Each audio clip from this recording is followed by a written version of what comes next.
መጨረሻ ይሁን ለልመና እጅን የመሰለሽ ልጅ ልጣ ወገን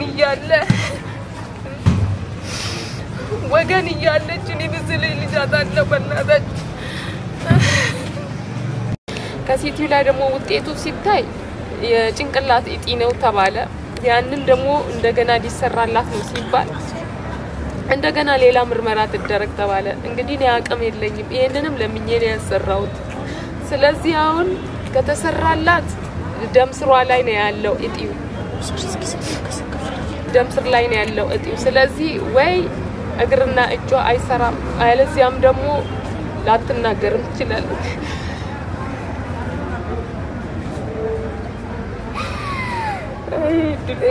መጨረሻ ይሁን ለልመና አይ የሰማይ አምላክ እግዚአብሔር ሌላ ምንም አይደለም 12ኛ ትምህርት እየተማረች ነው አሁን ዘንድሮ አሁን ፋይናል ፈተና ላይ ሆናብኝ ነው ለዚህ ደረጃ የደረሰች እና ምንም ማድረግ ስላልቻልኩኝ ስልካችሁን አፈላልጌ ወደ እናንተ ደወልኩኝ እርዱኝ በሚል እንግዲህ ያው የምታዩት ልጅ 26 አመቷ ነው አንድ ቀን እንደ ጓደኞቿ ሳያምርባት አንድ ቀን እየወደቀች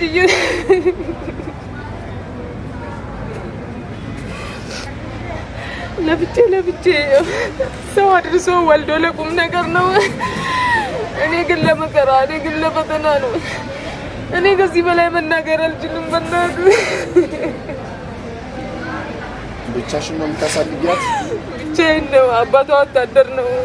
96 ነው የሞተው መከራዬን በልቼ